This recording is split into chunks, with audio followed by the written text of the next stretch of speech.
Imagine, if you will, a world where men only have eyes for other men and women only have eyes for other women. A world of representation and controversy that has intrigued academics and youths for decades. As kinda academics ourselves, while researching the etymology for yaoi for our video on Bishonen and Bishoujo, we were immediately intrigued by the constant back and forth between Asian and Western fan bases of these subcultures, and just knew we had to spend weeks of our lives consumed by it. For those unaware, Yuri, or GL, is used to describe predominantly Asian media that heavily features gay women. It's almost always as a subgenre of romance, but it can span any other genre such as horror, fantasy, and historical. Yaoi, or BL, is the same but for gay men. Bisexuals supposedly exist, but we have no conclusive proof of this.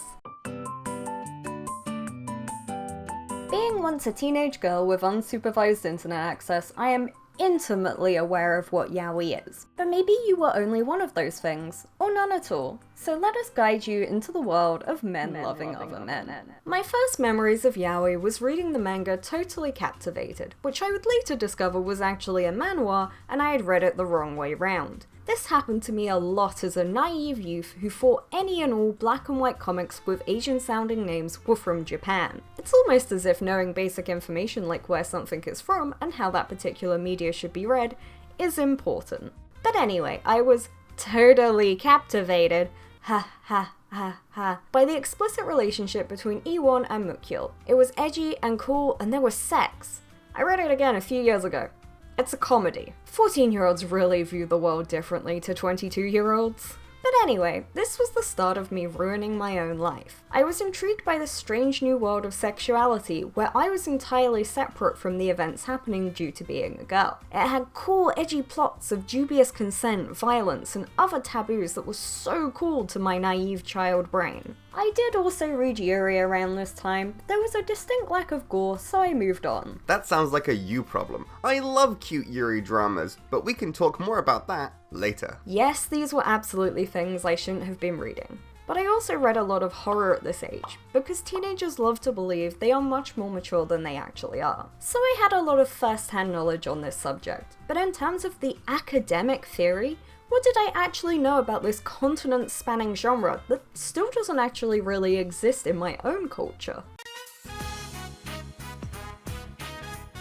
Yaoi originated in the 1970s shoujo boom and went by many names: BL, Tenbi, and June. Tenbi was previously conceived for novels in the early 20th century, and means aesthetic or aestheticism. These earlier novels had a focus on heterosexual eroticism, and, as the name implies, it was in a pursuit of beauty. These were often highly regarded in general Japanese culture, with several authors of the movement winning Nobel Prizes for literature. You may recognize the kanji bi in Tenbi, because it's the same kanji from Bishonen and Bishoujo. Ten means to be absorbed into something. Unlike everything else we talk about on this channel, this term fully originated in Japan, and actually went on to become the Chinese word danmei, which is a genre of romantic relationships between men. It came to be in the 1990s after those 70s shoujo made their way to China via Taiwanese pirating communities translating them. It also has an entirely separate community and genre conventions, but let's not get too sidetracked. This video is about Yuri and Yaoi, not danmei and baihei.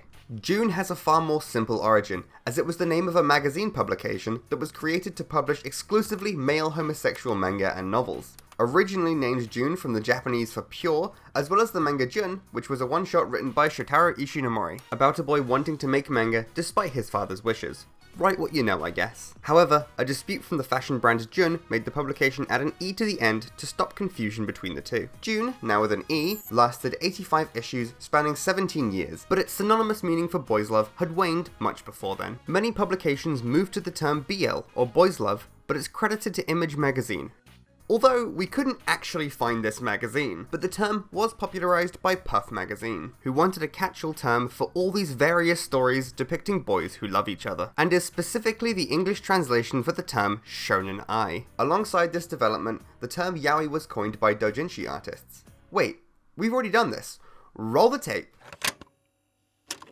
Yaoi is an abbreviation for the phrase Yamanashi, Ochinashi, Iminashi, which means no climax, no point, and no meaning, with ya, o, and i being the first letters of each phrase. It was coined by doujinshi artists and is supposed to be a little self-deprecating, very similar to the fanfiction term porn without plot. which is often abbreviated to PWP. It is also a term heavily adopted by older Western anime fans as a catch-all for any manga or anime depicting gay-male romances. A common theme with these terms is an emphasis on beauty for the sake of beauty, and an almost frivolous approach to narrative, instead prioritizing the erotic scenes without all that fluff. They are used interchangeably despite these differing origins, with varying popularity over time and location. Interestingly, this focus on just the smut is quite different to how women's sexuality tends to be seen, if it's seen at all. Now that's the etymology of it all, but what's the history? For this one, we go back to the 11th century Japan. The Tale of Genji by Murasaki Shikibu. It's often described as one of history's first novels, although that depends on your definition of novel and also first. It details the life of Genji, a disowned son of the emperor, and his life living as an ordinary man. It also depicts what is considered the earliest example of male homosexuality in Japanese fiction, wherein Genji sleeps with the brother of a woman he's pursuing. So to understand the history of yaoi, we must first also understand the history of homosexuality in Japan, because the two are surprisingly heavily entwined. Around this same era, there are diaries that discuss homosexuality, and specifically the emperor's tendency towards sexual relationships with handsome younger boys,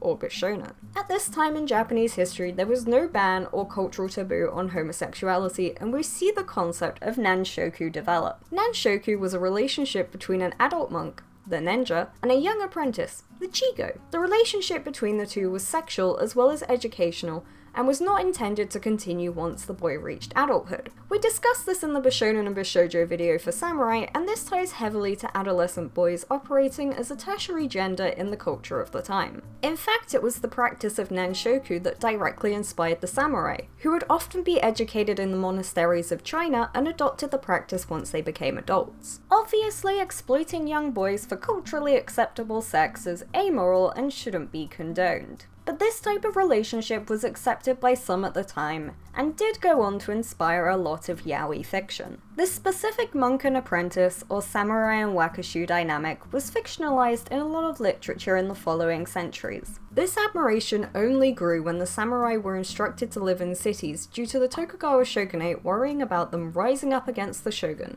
and so they also brought the tradition of the wakashu with them. Due to its origin from the upper-class samurai, these relationships had a sense of prestige and sophistication about them. The lower classes wanted to emulate this, but they didn't have the money to have a live-in boy toy. So this led to a boom in male prostitution, and these prostitutes would go on to be heavily depicted in art and literature of the time. Nanshoku Okagami by Ihara Saikaku was an anthology of 40 erotic tales of male homosexuality, and covered nanshoku, wakashu, and male prostitutes as topics. This era would also begin to codify the sexual dynamics of male homosexuality that we still see in contemporary yaoi today, with the younger receiving and the older giving, as well as the concepts of power imbalance and dubious levels of consent from the younger man. The art of this time was explicit and ubiquitous, reflecting its acceptability in the culture, or at least amongst artists. The Meiji Restoration ushered forth a new age of economic, political, and social revolution. Part of this was an adoption of Western ideals, including homophobia. However, the nanshoku ways persisted amongst soldiers and the navy in an emulation of samurai bushido. Of course, I'm sure spending the long, lonely nights with only the companionship of other men had no relevance to this. The Meiji era saw a rejection of outdated traditions in Japanese society, and while anti-sodomy laws were passed, they actually only lasted 8 years before being overturned. However, just because it was legal didn't mean homosexuality was seen as acceptable. Some sexologists of the time worried that homosexuality in men would cause them to physically become women, and drew on the claims of one theatre actor who claimed he had become so much a woman that he now had periods. Most sexologists drew on effeminate actions and gender presentation, such as being weak, useless, or not liking baseball. Instead of being a temporary third gender like the wakashu, homosexual men were instead seen as a permanent state of being that began in childhood and persisted into adulthood. This state of being was very emphatically seen as wrong and undesirable, and was due to some kind of damage or flaw in the person that resulted in this atypical desire. Slandering all gays as perverts genres did cause some sexologists to be conflicted, as this would mean their masculine samurai ancestors were in fact now considered degenerate, broken men. This means a lot of the works at the time tried to tiptoe around historical homosexuality as something distinct and thus okay. Part of this was a return to the idea of temporary homosexuality as a normal and healthy period of psychosexual development, as well as this perversion being reappropriated as a term that had positive connotations. You may know this Japanese term as hentai. Hentai was borrowed from the medical context of perversion and in some ways became a way for the general population to reclaim clinical discussions of their sexuality, as well as claim authority by using complex terminology. The emerging middle class of the time found these sexology texts fascinating, and in codifying these perversions, they inadvertently made the masses aware of them as a legitimate identity, even if it was one that was undesirable. History is so often a swinging pendulum of acceptance and rejection. The 1920s and 30s saw a rise of a social and art movement known as Ero-Guro Nansensu, or erotic grotesque nonsense. Ero was defined by the embracing of sexual revolution, Guro for the rejection of traditional beauty standards, and Nansensu the search for a self-created meaning in a post-war world where the life that had been expected to be lived had been utterly destroyed. In the 50s, and post that other war, male prostitution was on an intense rise. A psychologist of this time claimed that the mass-scale social damage from the wars directly caused a perversion of male sexuality, and that's why dozens of men cross-dressed and moonlighted in Ueno Park. It isn't as if in times of economic downturn, people might resort to drastic measures to make enough money to live, and are thus forced to participate in activities that may make them part of a disadvantaged minority. Clearly, the individual penetration of a prostitute is a metaphor for the post-war pillaging of our country. Jesus Christ, just write erotic novels instead of academic texts. But anyway, now we finally catch up to yaoi being established.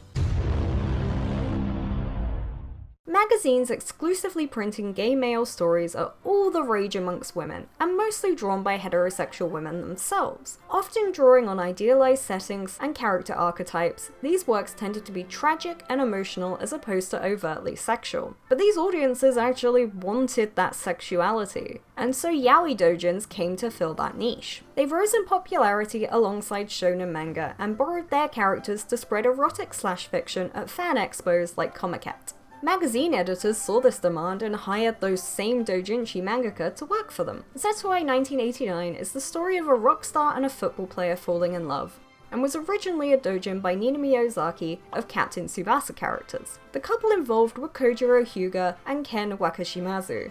Adjustments were made. Despite its massive impact on the genre, Zetsuai 1989 isn't available in English, but it is available in French and German. We have a whole video idea on how much better French and German manga publishers treat their fans, but that's for another day. Also influential at this time was Banana Fish by Akemi Yoshida, which ran from 1985 to 1994, and did get an English release, bringing yaoi as a concept to the West. The emphasis on prostitution and crime can both be seen as fetishistic, but also a sincere attempt to write a mature story. Banana Fish and yaoi as a whole have been heavily scrutinized by Western and Japanese academics for its unrealistic approach to gay men and perversion of female sexuality.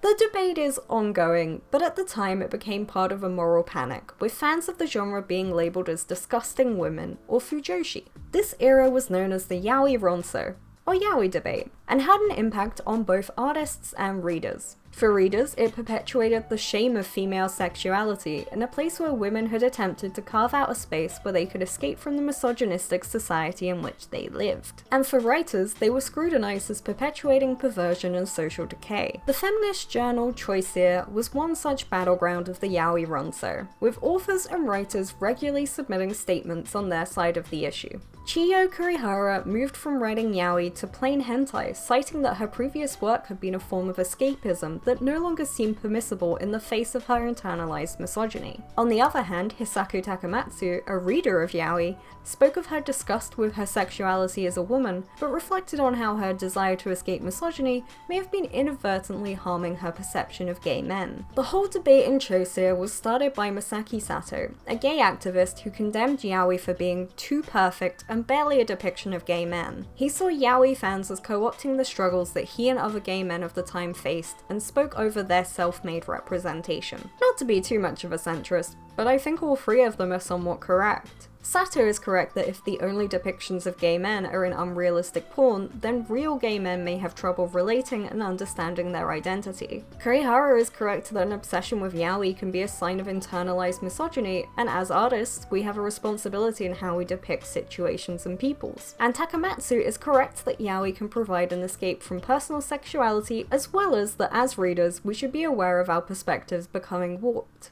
Ultimately, yaoi isn't harmful in of itself, and can be a part of a healthy psychosexual development for men and women of varying sexualities. Any one manga also shouldn't be expected to be the pinnacle of morality. Media consumption, as with food, needs a balanced diet of various flavors, nutrients, and textures. Sato himself came to understand his initial anger at yaoi had not taken into consideration the perspectives of readers such as Takamatsu, or of the intersection between gay rights and feminism. This debate is in no way settled, and you can see these same cycles and arguments play out over and over and over in the comments section on Twitter and TikTok. So consider this aspect of the video a call out for those people in particular. Those who do not learn from history are doomed to repeat it. We can't keep reinventing decades-old discourse just with new terminology. You are complaining about issues on a device that could connect you to the works of dozens of people before you who have already thought this way. This video has a bibliography. You can start there.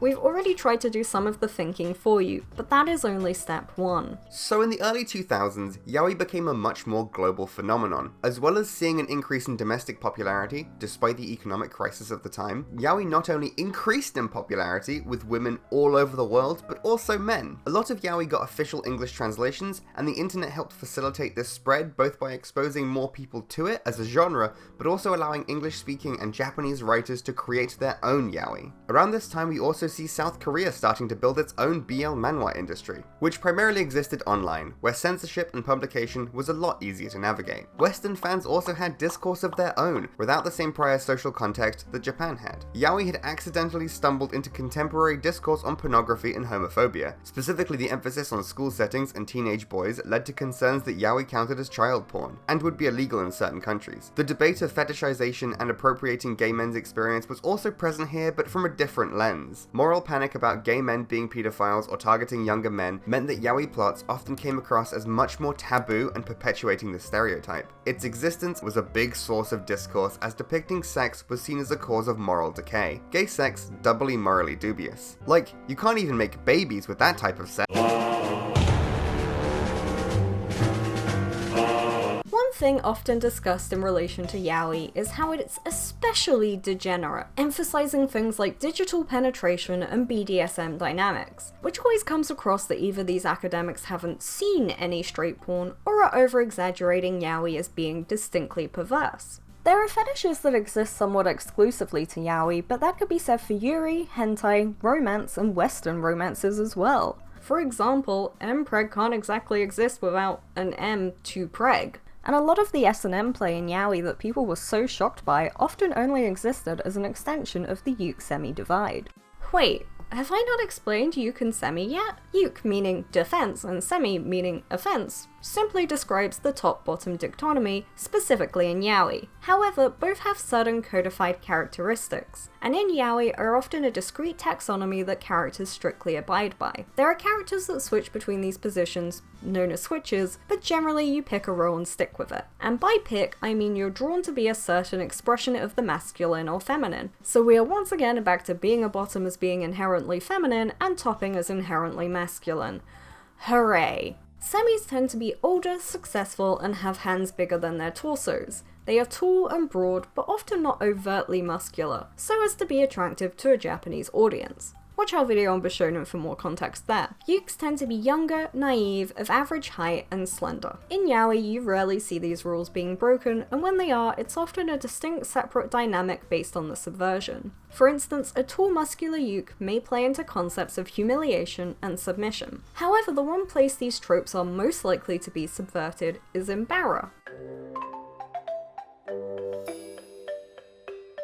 Bara, meaning rose, comes from the magazine Barazoku and was the oldest and longest running magazine in Japan aimed specifically at gay men, until its closure in 2008. Started by Bungaku Ito, a heterosexual man who saw a niche in the market for magazines aimed at gay men. The name was inspired by the Greek myth of Laos, the father of Oedipus. At one point in the myth, Laos kidnaps and rapes Chrysippus, the young son of King Pelops, who curses Laos to be killed by his own son as revenge.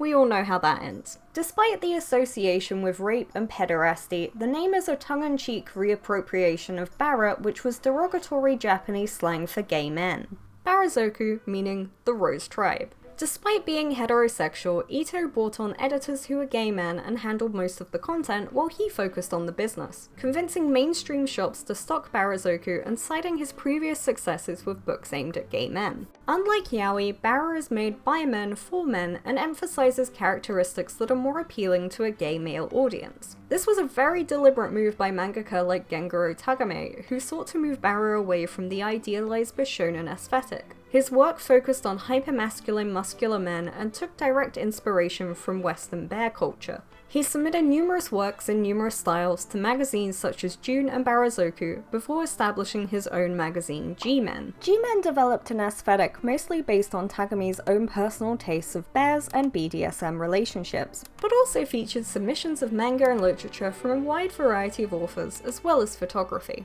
G-Men ceased publication in 2016 after a 20-year run which saw over 240 volumes produced. At this time, Tagame had actually already been kicked out of the magazine for over a decade and instead focused on his own career as a solo mangaka, producing a gay manga for a wider audience. You may have heard of a little manga known as My Brother's Husband. Tagame had been reluctant to veer into general manga, but the lack of representation of married gay men in Japan motivated him to create a sincere depiction of homophobia and marriage inequality. My Brother's Husband was a success with both Japanese and Western critics who noted it as a departure from the typical yaoi bishonen. In the West, Bara is often used as a term for a specific style of depicting gay men, and has been out of fashion amongst mangaka since the turn of the millennium. Gay authors instead use loanwords such as gay, and some gay mangaka take issue with Bara as a term due to personal interpretations of the word, such as its association with the Bishonen of Barazoku and its historical use as a slur. Bara as a term does have value to Western audiences of yaoi, mostly in denoting manga that is made by gay Japanese men or depicting more varied body types. However, understanding that these terms are not universal and may have differing meanings or connotations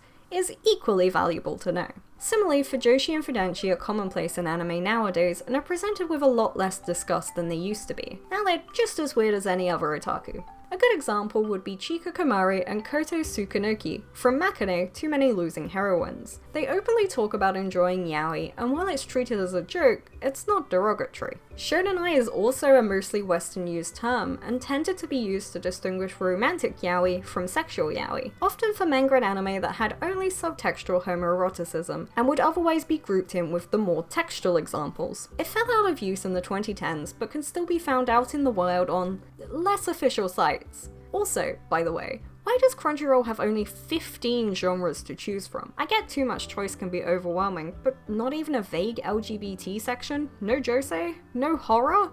This makes me so annoyed. Annoyed enough to make an entire new The 2010s saw BL become even more global with specific industries in Thailand and China. In Thailand, BL is often web novels or live action, and actors are often elevated to K-pop inspired idols. Dramas centering on BL are a massive part of Thai film and TV, although there is backlash from conservatives in Thailand. The proliferation has done a lot to normalize homosexuality. This adoption of openly gay stories may have helped push Thailand to being the first country in Southeast Asia to legalize gay marriage. Colloquially, BL stories in Thailand are often described as Y series, with the Y standing for yaoi, and often denotes it being made for a more female audience. Chinese danmei has a far more precarious place in its country's media, being somewhat in a grey area for censorship as pornography is outright banned along with homosexuality. Many danmei websites were shut down over the years, and several authors have been fined and jailed for their work. The desires to make a profit and the desires for social control often lead to danmei utilizing queerbaiting and implying gay relationships with no intent to ever realize them. Damn it, I said this wasn't going to be about danmei.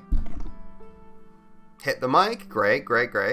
South Korea has an above average level of discrimination compared to other developed countries, and while it has no general sodomy laws, they do exist specifically for the military. Korean culture has also not had the same level of prevalence of homosexuality as Japan, but has had similar forms of temporary homosexuality, such as between nobles in the Silla dynasty, and with kings taking young boys as lovers. Until 1998, portraying homosexuality in films was illegal, and following this ban being lifted, several popular films about homosexual relationships were created. More recently, Korean TV has also embraced homosexual stories, but most LGBT media is still found online. Webcomic platforms often feature BL, with Leshin in particular having a focus on BL.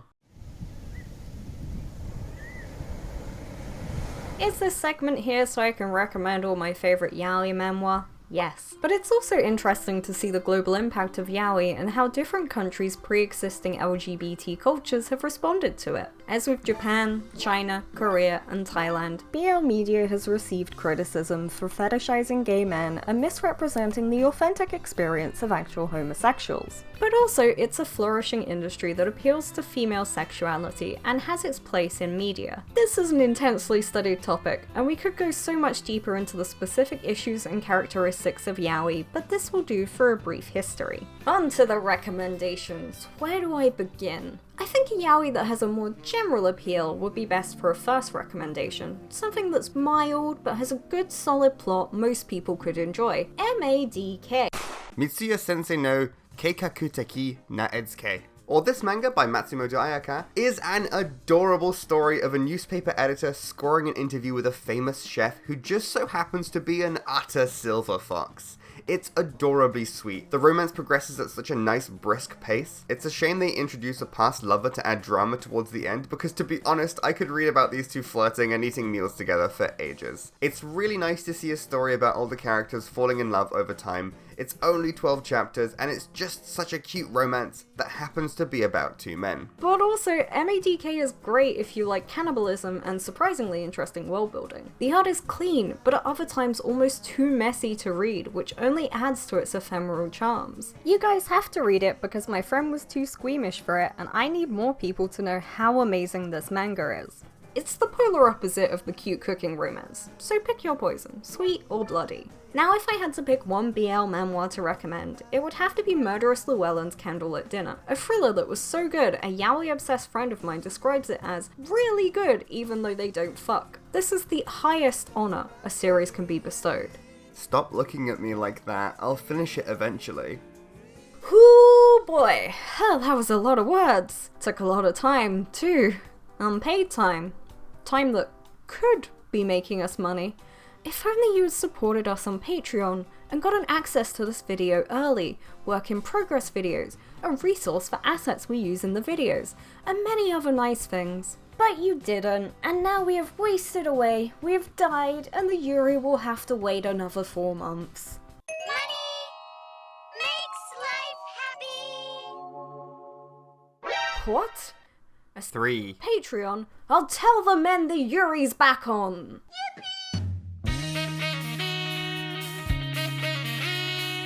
You would think that Yuri, as with yaoi, would be created by the people most likely to be attracted to women, straight men. And that was the impression we had going into our research. Cute girls who barely do anything sexual and conform to an outsider's view of what lesbian sex is, with no input from gay women. It's worth noting that as we often used gay or homosexual for the yaoi section, we will also be using homosexual, gay, or lesbian for the yuri section. We're aware this does not include the nuance of bisexuals, and instead is describing the relationships of these people and not their identities. This is purely for the sake of ease, because saying WLW or women loving women is just tricky. Some of these characters may be bi or have dated men, but the focus is on their relationships with women. Recently, there's been a few interesting controversies in the yuri sphere. The manga Love Bullet by Ini was heavily pushed in online Western spaces as it was possibly about to be cancelled. The unique plot and tendency for yuri to undersell led to Western fans mass buying the first volume to prove that yuri is a viable genre. Another case was Hana Monogatari by Schwinn, which had the artist asking fans to read their manga even if it was on illegal sites, because the editors had given the series no marketing, dooming it to fail. Why is the yuri market so much smaller than yaoi? With men making up such a large demographic of manga readers, this should be the more popular of the two. But it isn't. Maybe we can find some clues as to why in its history. But first, What is a Yuri?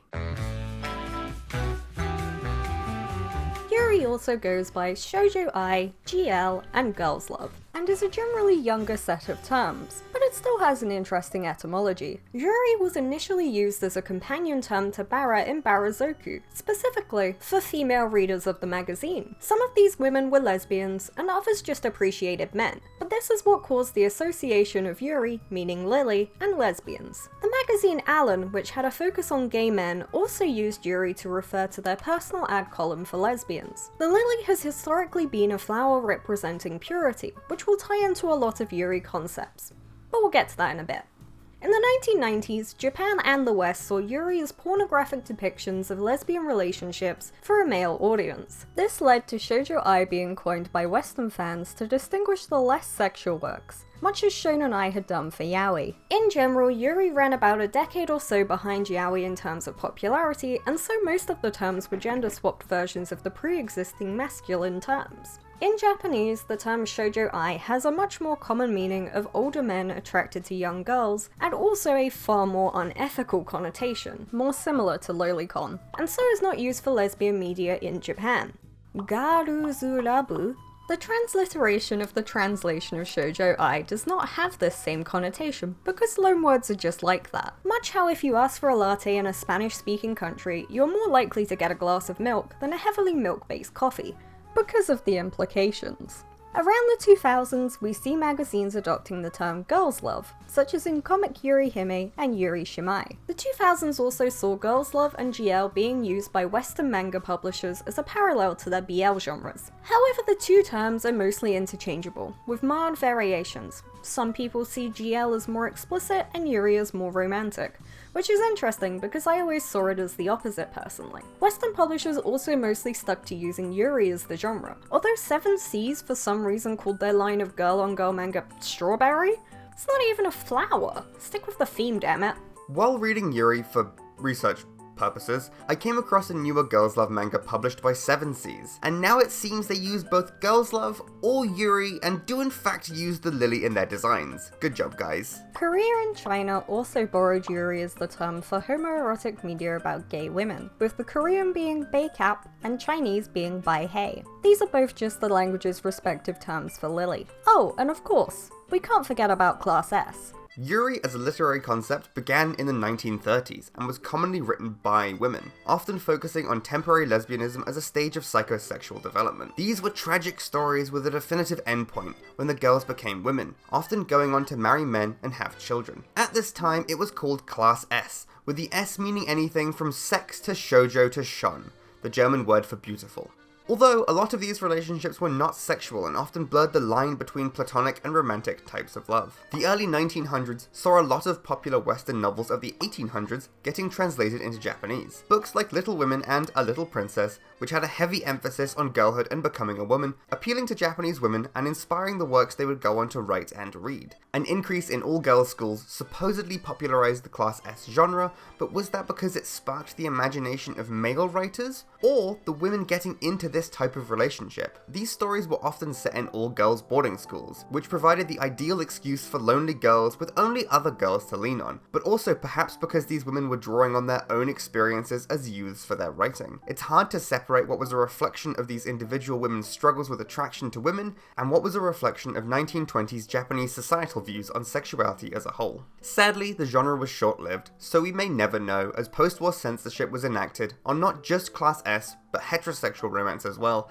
and wiped out a large proportion of the country's magazines and newspapers. This 1936 enactment of censorship resulted in thousands of arrests and assassinations of government personnel. Communism, the rape of Nanking, and antisocial behavior were all targets of the committee. It was never specifically about Class S, but more that nothing except the most tightly controlled media was allowed to exist. This not only affected the media, but the people of Japan who were cut off from anything except state-owned media. As Yuri is a genre heavily focused on lesbianism, it's important to consider the actual history of lesbians in Japan. Unlike gay men, gay women had much less presence in historical Japanese culture. Lacking the structure of nanshoku and wakashu, they often went unseen. Lesbians of course would have existed at all times throughout history in all countries, but their struggles and existence is far less documented. What art there was fetishistic and often for a male gaze. This has been theorized to be due to a lack of education for women, so while we may have primary sources from homosexual men, it would take much longer for homosexual women to be able to say their piece.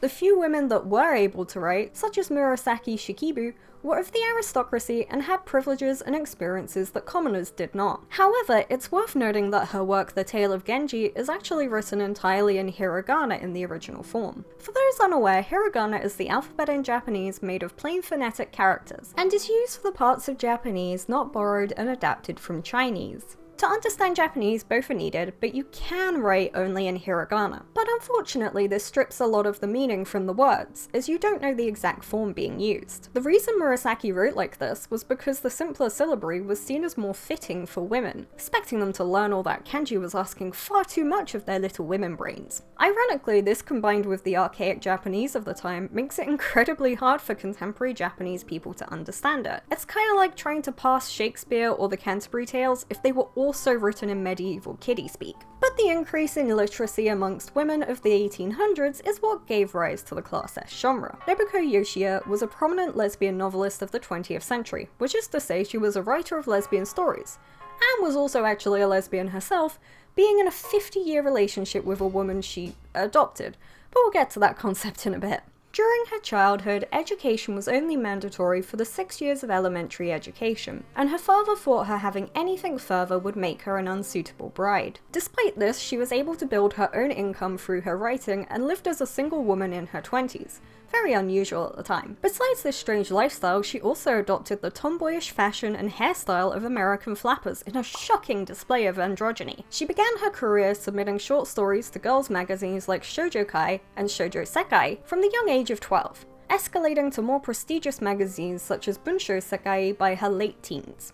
Yoshie's Hana Monogatari were a series of 52 stories published across 8 years in the Class S genre, and were often fantasy as well as romance. While she frequently wrote about lesbianism as a temporary phase, her works heavily emphasized that these female-female relationships were highly important and to be expected. As a somewhat closeted lesbian, her frequent depiction of tragic endings for her heroines, who often committed double suicide, could be seen as her own way of coming to terms with the expectations of marriage and motherhood. Either physically or metaphorically, some part of her would have to die. She was 20 to 28 during this period of her work, but it was towards the end of this period that she would meet her lifelong girlfriend Chiyo Monma. They had a collaborative relationship, with Monma acting as Yoshie's secretary, keeping their romantic relationship to themselves. This allowed her a reason and the space to support Monma, which wasn't hard considering she was the most prolific and well-paid author of her day. Her work of this time became more platonic than romantic, which allowed her to circumvent the censorship of perverse relationships in wartime Japan. She used her earnings to build an entire house for her and Monma to live in, and this allowed her to declare the home legally as a household, and thus create a household register. By law, these had to include all members of the family, be that due to marrying into, adopted into, born into, or dying out of the household. This rule of adoption allowed Yoshie to formally adopt Monma and enter her into this household registry. As kin, they would have legal protections of inheritance and medical decisions, as with any husband and wife. Because of this, it was a practice common with same-sex relationships at the time. The two lived a long and happy life, even if it was at the expense of some social ridicule. Their relationship was only halted by Nobuko's passing at 77 years old. I can only make assumptions, but I hope that towards the end of her life, she thought upon the 20-year-old Nobuko, who couldn't imagine life as a loving wife, and realized how wrong she'd been. The span of Nobuko Yoshie's life saw immense societal change for women and lesbians, but not enough that they were totally free of discrimination. Despite being considered a renaissance of the genre, the 70s and 80s actually saw very little Yuri manga being published, and returned to the trope of tragedy, but this time for melodrama and shock. A lot of this manga was still created by women, for women, and also played with gender expectations alongside lesbian relationships. Shurui Heia no Futari is often considered the first Yuri manga. Published in Ribbon Comic magazine, it was directly inspired by the homosexual tambi works of Mari Mori. The name even borrows from a popular work by Mori, Amai Mitsuno Heiya. However, due to her own discomfort with enjoying yaoi as something perverse, she instead decided to write a manga about two girls. Shuri borrows a lot of the classic Class S features. It's set in an all-girls school, specifically in France, utilizes cross-dressing, and ends in tragedy when one of the girls is unable to deal with the social stigma of being in a relationship with a woman. The other then encourages a man to kill her as life is not worth living now she's been rejected. We can also see even more minute tropes being established. A hot-headed black-haired character and a shy, naive blonde girl, a masculine girl and a feminine girl, playing into some elements of heteronormativity, but progressive nonetheless. At least by 1970s Japan standards. Look, she's wearing trousers. Using a play as an excuse to put the two girls in the role of a boy and a girl, culminating in a kiss, the more masculine woman being the one implied to be a real lesbian and taking advantage of a pure feminine girl. Even things like the living girl declaring celibacy as a way to opt out of being a lesbian beyond that temporary girlhood affair, but still implying her feelings may have been true love. There just was no other girl. It was just that one. That one girl was so pretty, so special, so lovely, as to turn her heart for a moment and leave it bruised forever. But she's totally not a lesbian. A big influence on the genre was the Takarazuka Revue. This was an all-female theatre troupe that had been around since 1913, and would often utilize cross-dressing to depict male characters. Takarazuka performed a lot of shows that would go on to directly influence Yuri manga with their Rose of Versailles and Shangri-La performances, as well as general cross-dressing influencing the creation of Princess Knight and the Rose of Versailles. Both massive shoujo manga that popularized a lot of the themes we see today, with manga like The Guy She Was Interested In Wasn't a Guy at All, and Handsome Girl and Sheltered Girl. Even the play in Shirohei no Furai, Romeo and Juliet, is popular with Takarazuka, having performed it a half-dozen times over the years, with a good few being in the 1970s around the time the manga was written. The troupe still has an influence on Yuri today, with the majority of their audience being women who are attracted to the masculinity, for gender and sexuality reasons, and have had collaborations with Ace Attorney and Lupin III. That last bit isn't relevant, but it is cool. Temporary homosexuality, compulsory heterosexuality, and collectivist thinking, that often force lesbians to marry men and have children, hiding their sexuality forever, are considered potential reasons for the slow growth of Yuri manga in the 1970s and 80s. Women were unable to confront their own sexuality, or were unaware lesbianism was even an option. If marriage is a social contract where love is coincidental, it can be hard to tell if you don't like your husband because you're incompatible or because he isn't a woman. While Class S and Yuri depicted lesbian relationships as legitimate, the fact they were temporary could often leave young women confused as to why they weren't growing out of it like normal women did. The 1990s coincided with the increased visibility of LGBT people in Japan, which in turn led to more magazines for lesbians and bisexual women, several decades after magazines for gay and bisexual men.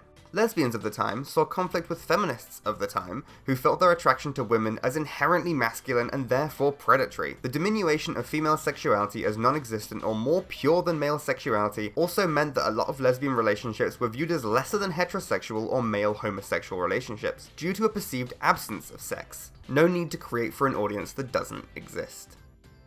Despite this, some of the most iconic Yuri relationships emerged in shoujo, namely the relationship between Haruka Tenno and Michiru Kaio in Sailor Moon. Despite international censorship, the relationship was seen as a positive and nice move away from the tragic fate of the Class S girls. This pairing also created a boom in Yuri doujinshi, and would popularize Yuri as a genre in general. Sailor Moon's popularity as a show in and of itself cannot be understated, as it helped pave the way for Yuri as a commercially viable element of anime and manga. However, this would often fall into queerbaiting territory by only utilizing fan service with no intent to realize these relationships. The level of sexuality depicted varied from yearning to kissing to sleeping in the same bed, and so by the early 2000s, Yuri was very much on the same flat level as yaoi in terms of use and content.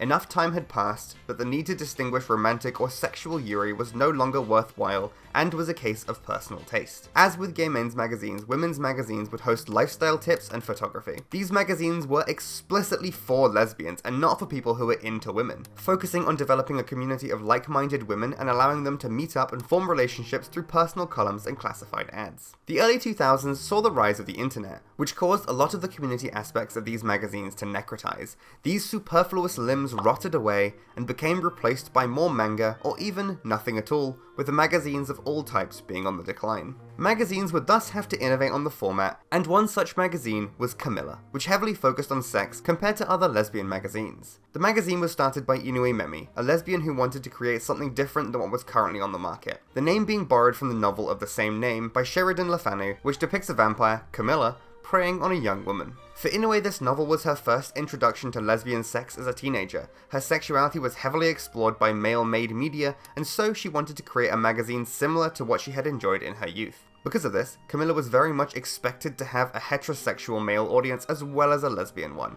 She considered this a good thing because they shared attraction to women, and it also helped fund the magazine. Inoue took a very casual approach to Camilla, wanting to emphasize the fun of sexuality instead of entering into debates and serious discussions. She also directed and wrote scripts for live-action lesbian pornography. Her approach to her work was often pragmatic, focusing on commercial viability. This led to Camilla being criticized for reaffirming harmful stereotypes of lesbian sex, such as appealing to the male gaze and glamorizing the exploitation of women. I agree with Inoue that there's a place for this type of lesbian media as much as there is for magazines focusing more on social progression and acceptance. You could also argue that her focus on female sexuality is just as progressive a viewpoint, considering the aforementioned compare and dismissal of women as sexual creatures. This era also saw more of the typical Yuri conventions develop. School settings, one-sided longings, and super slow burn relationships. Probably stemming from their origins in shoujo magazines, Yuri's stories tend to follow the tried and tested formula of incredibly slow but satisfying relationships, lingering on the minutiae of life and focusing on specific relationship drama. Although, Yuri manga often didn't get the runtime of heterosexual romance, with most manga barely breaking 10 chapters. Maybe it's because I'm older now, archaic and crumbling at 26, but the Yuri I like tends to be josei. I enjoy reading about adults going about their daily lives, falling in love and realistically dealing with the issues that surround being gay in Japan. One trope I've noticed for Yuri josei is that one of the characters will be married to a man, and her lesbian relationship will be based on infidelity. It feels like it's depicting the aftermath of what the earlier shoujo Yuri writers were worried about. What happens to those women who disregard their sexuality and marry a man? Downside is, I'm not for that drama, so I don't tend to enjoy that aspect of these stories much, but they are an interesting reaction to that heteronormativity. In terms of official publishing, there is less of an equivalent to Bara. That is to say, Yuri made by lesbians for lesbians. Of course, there is Yuri made by women, because statistically, the majority of mangaka are women, but as a lot of mangaka work under pen names, it can be hard to get meaningful figures. Sexuality is even more tricky for the same reasons, plus the addition of societal judgment. In the West, a lot of the praise for LGBT media comes from a desire for authenticity that often leads communities to scrutinize the gender and sexuality of its creators, often to the detriment of all involved.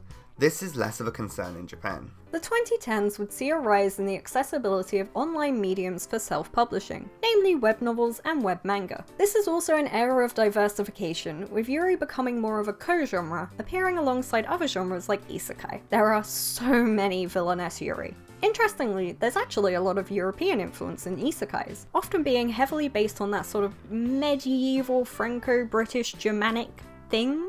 So I could see why you would think of Yuri when it comes to those stereotypical settings. And it brings us back to those classic Class S locations. While Yuri still lacks the overt sexuality afforded to yaoi manga, there are manga with similar ratios of sex to plot. Asumi-chan is interested in lesbian brothels comes to mind as one that balances the explicit sex with an actual good amount of plot. There are some academic discussions of Yuri, but it's more a discussion of general female sexuality. This is possibly due to the extensive dismissal of female sexuality as even being a thing, and so there was less discourse around it as a topic compared to yaoi. While researching this section, I definitely felt I had to delve a lot deeper to get some interesting facts and to fill in certain gaps. The things I do for you, dear listeners.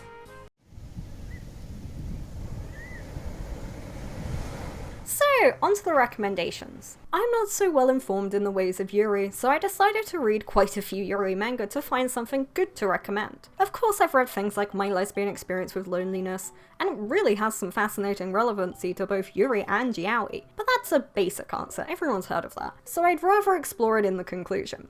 Scarlet by Chiri Yuino is a dark fairy tale style manga about a vampire and Little Red Riding Hood. It's only 11 chapters long, but the story was really cute and, wait a minute, cannibalism, homoerotic tension, dark fantasy?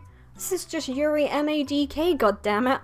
Look, I'm allowed to have personal taste. My recommendation is slightly cuter. She Loves to Cook and She Loves to Eat is a manga by Sakaomi Yazuki, an adult romance for adults. God, it's good. Before romance, the manga focuses on food and different people's relationship with it, specifically how women are expected to behave around food. As a guy, society expects me to eat a lot, so when I do, I've succeeded my social obligation. But what if, like Totoko Kasuga, you're a woman who likes to eat? Or what if, like Yuki Nomoto, you have a small appetite and love cooking, but hate the way society views that passion as something to be done for a man? Well, you have a woman who loves to cook and a woman who loves to eat, with a slow but super satisfying love blooming between them. The manga also features Sena Nagumo, who has a phobia of eating in public, and Kaname Yako, a woman who loves to eat but hates to cook. The manga builds its cast of characters so gently and realistically that when it starts dealing with sexuality and the societal issues that come with it, you're already primed, and so are the characters. It's a fantastic read, but it's ongoing, so look forward to suffering as I have suffered waiting for new chapters. So that was the entire history of Yaoi and Yuri, give or take a few years. It's an interesting history and one worthy of analysis and understanding its place in the modern anime landscape. Personally, it had an incredibly deep impact on my adolescence, and so I wanted to treat it as the complex and varying topic that it is. And as with all things I love, I want to cut it up and dissect it into little pieces and then reassemble them into conclusions and analysis. The biggest question I came out with from all of this research is, how can we best approach Yaoi and Yuri as varying individuals of sexuality and genders? In particular, Fujoshi, Fudenshi, Himajoshi, and Himadanshi led me to consider this multiple axes of Yaoi and Yuri fans based on gender and preference. It's basically a rough structure for this section that I'll immediately forget to follow. So let's start with the Fujoshis, the rotten girls who can't find husbands because of their unlovable traits of enjoying men kissing other men. As we've already discussed, the morality of the Fujoshi has been a hotly debated topic, but there's one element we've missed. You would think the Fujoshi market is entirely straight and bisexual women, but there's an entirely different demographic at play. In my lesbian experience with loneliness, Eita Kabi is incredibly sincere with her depiction of her struggles with self-harm, eating disorders, and coming to terms with being a lesbian. But one thing that stood out to me when I first read it was that she only ever read yaoi manga before realizing she was gay. This did give her a misinformed understanding of sex, but she also reflects on the fact that it's the only sort of fantasy she allowed herself, one entirely separate from women. A similar reason to why straight women might enjoy yaoi, but from a completely different angle. A common theme in my lesbian experience with loneliness is that Kabi never got the skills she needed to function in society from that same society. Part of that was the absence of good sex ed and the idea that women could date other women. However, she herself doesn't deride finding solace in yaoi and accepts it as part of the journey it took her to discover her sexuality. That safe playground of the imagination allowed both distance and closeness with sex until she was able to come to understand herself. There's an interesting trope in Yaoi and Yuri, where if a straight couple has one of the characters discovering they're gay,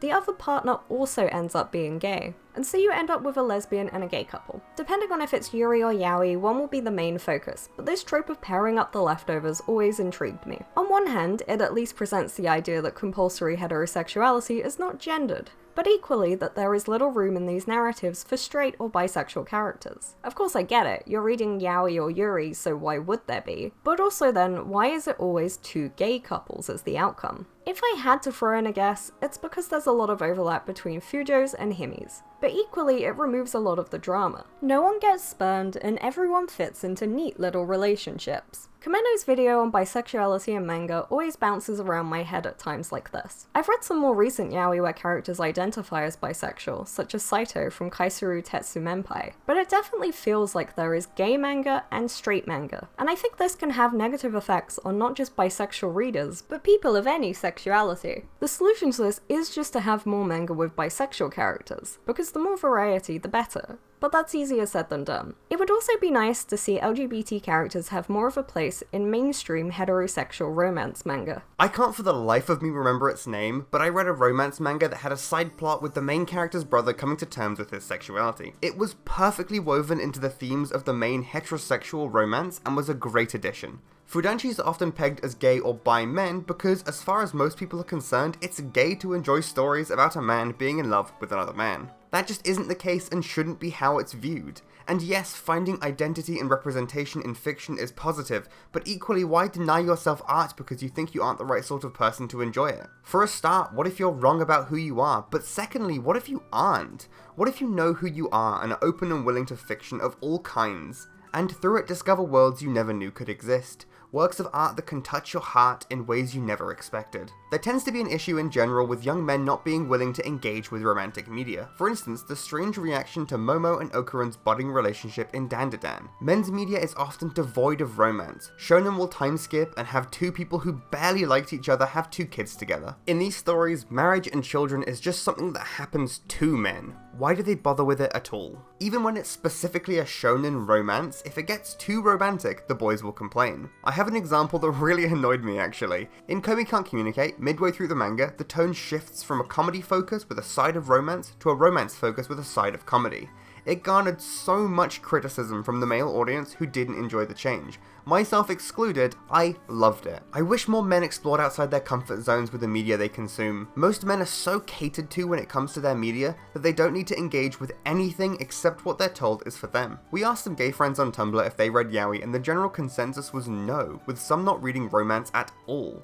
When they did, it was bara or had an overlap with a separate genre. Perhaps we would have more male-made yaoi if more men were willing to be fudanshis. Or fans of romance full stop. Himojoshi and himodanshi are interesting because they aren't as popular in anime and manga communities in the West. Himojoshis are mostly, but not exclusively, gay women. It's not so flat though. As with yaoi, there is no reason to cut yourself off from good stories just because you personally don't want to experience the type of relationship in it. Gay people can equally enjoy heterosexual stories because the point of a story isn't to find a character that is 100% you. Personally, I've been trying to read more Yuri and straight romances, because I really only read yaoi. My process has always been to search the yaoi plus psychological tags and then read everything in order of most to least unpopular. Just searching psychological was genuinely a case of me broadening my horizons. And the only reason my anime list profile lists boys love as my 5th most read genre is only because they don't have the 100 or so trashy BL memoir I've burned through. Also, I made it last month, so it's missing a lot of things that made no impact on my psyche.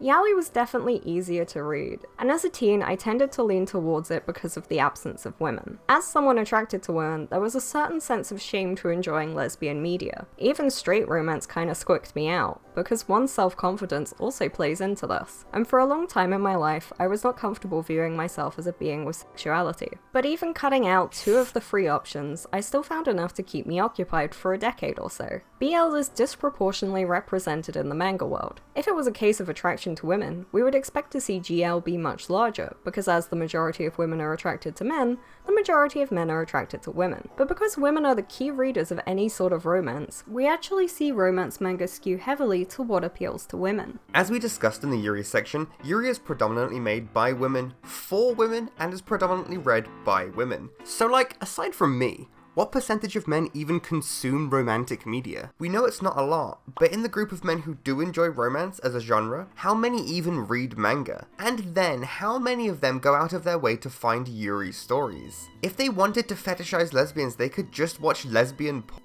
A lot of men just aren't comfortable reading romantic media. When you consider how horny your typical yaoi manga is, it becomes complicated. Unlike Yuri, which tends to be only romance and so appeals to just romance fans, a lot of yaoi is romance and smart, so appeals to both markets of horny and non-horny women. Of course, some people will be put off by one half or the other, but it's definitely a broader market, and the audience as a whole expects some even if it's a primarily romance manga. Just look at the BookTok girls if you want another example of this same market. Women actually expect sex in their media, and in these heavily female-led subcultures, they get it. Yaoi, fanfiction, Mills and Boon, they're all full of f***ing. This even spills into Yuri, with many of the manga made by women featuring sex scenes. I guarantee I will see a comment under this video saying something along the lines of, "I'm a guy and I read Yuri." And that's great, assuming it's not just to watch 2 girls kiss. Why do you read it? Is it about engaging in media without men? Do you view it as somehow more pure than heterosexual or gay romance? Or maybe it's more about gender and finding yourself relating to female protagonists more. I am seriously lacking data on this one, so feel free to comment down below. Part of this void, aside from the smaller fanbase, is that unlike Fujoshis, Himadanshis don't label themselves as Yuri fans. I think this is because men and women tend to express themselves differently, or maybe it's better to say there's broadly masculine and feminine methods of expression. In feminine methods, people tend to create identity around the terminology of being a fan, while the more masculine equivalent is an unsaid sense of community based on rules and displays of fandom. Check out our video on women in fandoms for more on this idea if you're interested. But what about me? Why do I, as a guy, read Yuri? I like Yuri stories because I love romance, and I'm always looking for interesting stories regardless of the sexuality of the characters. I like reading about different people's perspectives and how their lived experience affects their lives and how they view the world. Manga like my brother's husband, and She Loves to Cook and She Loves to Eat, left a profound impact on me after reading them. And yet, you haven't finished Murderous Llewellyn's Candlelit Dinner. Fake romance fan. A common theme with these terms is how they're often contentious in their niche communities. Some lesbians find the concept of a himijoshi gross, and this is often because of its adjacency to anime fandom, which is seen as inherently deviant or indicative of certain personalities and behaviours. That's something that always catches us off guard, because to us, anime is always just there as an incredibly varied medium of animation, but to other people it's all tentacle porn and panty shots.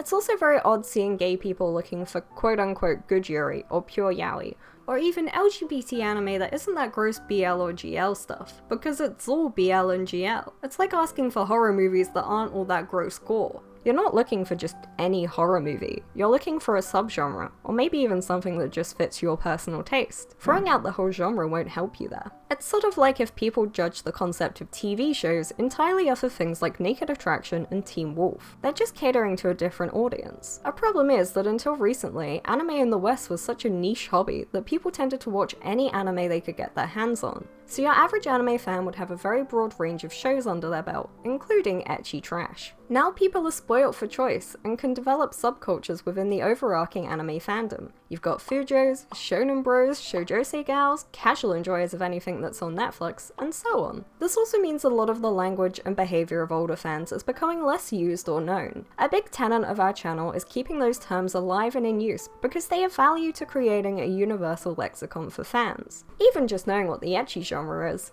Wait, sudden round of weeb word of the day. Ecchi is the Japanese pronunciation for the English letter H, and in Japanese is used interchangeably with hentai, with ecchi being an abbreviation of the former. It's less used in Japan, with ero or 18 kin meaning forbidden for under 18s being more common. However, in the Western anime community, ecchi is specifically softcore, with hentai being porn, so you'll often come across it being used as a descriptor. And if you don't know the context, you won't understand what you're being warned about. Kinda like how until you obsessively read the BBFC's entire website, you'll never truly understand what makes a 12 versus a 12A or what mild peril is. So similarly, if you don't know what yaoi or BL is, if someone recommends you something in that genre, you might get penis jump scared. Even something being classified as shonen or shoujo will indicate certain tropes. In the same way that reading a young adult's book and then complaining that all the protagonists are teenagers makes you seem uninformed. Watching yaoi and then complaining there are boys kissing makes you seem hilariously uninformed. In particular, I've noticed a lot of people will be okay with himijoshis but not himadanshis, even if they don't have the same lexicon, because it falls under a more general concept of media focusing on lesbians and media focusing on gay men. This is heavily rooted in misogyny and homophobia, where a woman is seen as inherently asexual or having a more pure relationship to sex.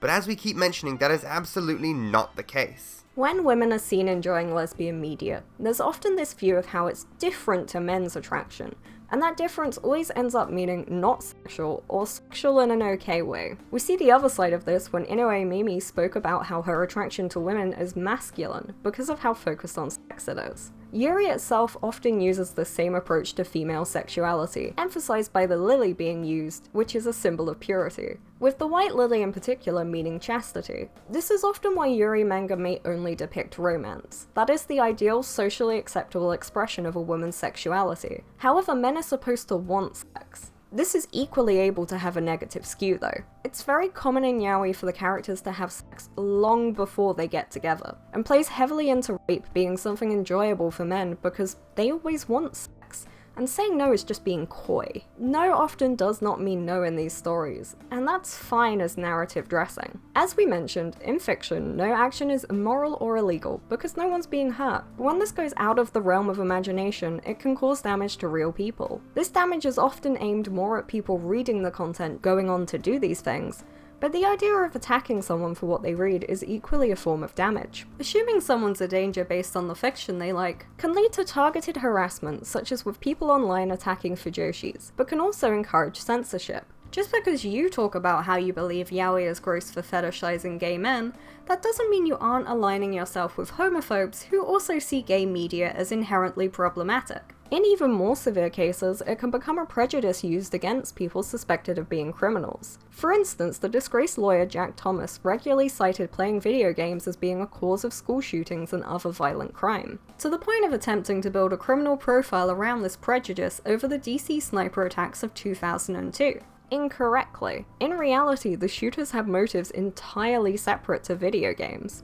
Obviously, that's the extreme end of things, but in day-to-day life, how often do we make associations with how a person might behave based on their media habits? Considering fans of reality TV shows as shallow and obsessive, fans of horror as potential murderers and antisocial, anime fans as unhygienic and virgins, when in reality what you enjoy in fiction has no definite bearing on who you are as a person.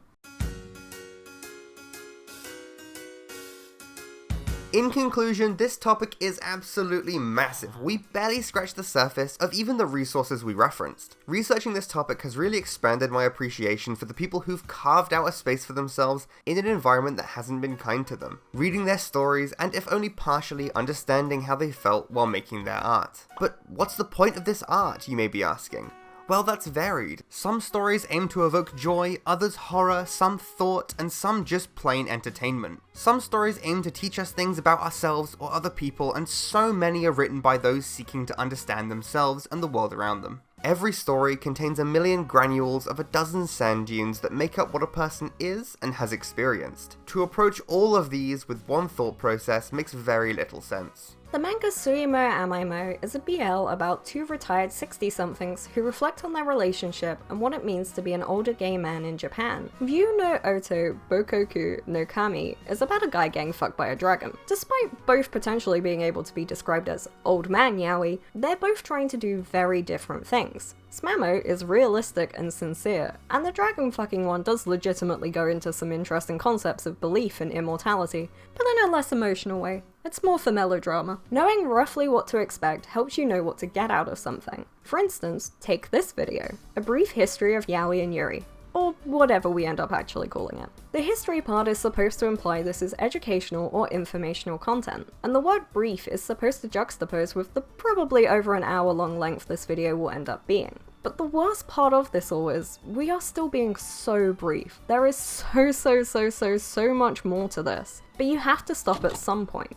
And so brief here also means that you, the viewer, should take what we have taught you into your own life and do your own research to supplement it. Maybe just keep it in the back of your mind, until someday, a year or so down the line, when you tell a friend you really liked the summer Hikaru died, but didn't expect that gay shit. Then, this video will come to mind, and you'll think about how it's still a good story, and you want to see where it goes. Part of learning the history of these terms is understanding how they change over time and can become different than their origins.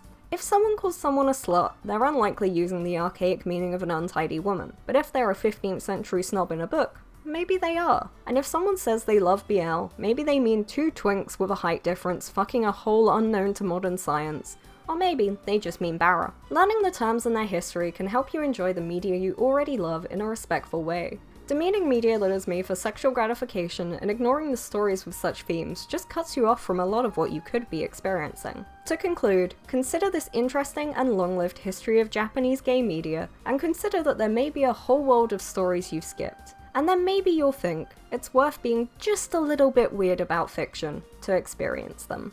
As ever, thank you so much for sticking with us through such an especially long video. Next time we'll try to take less than 5 months to get something out. Motivate us by liking this video and telling us your thoughts in the comments. If you're feeling especially generous, you could toss a coin our way via Patreon, Ko-fi, or even YouTube members. Have a nice day. Bye. Bye-bye.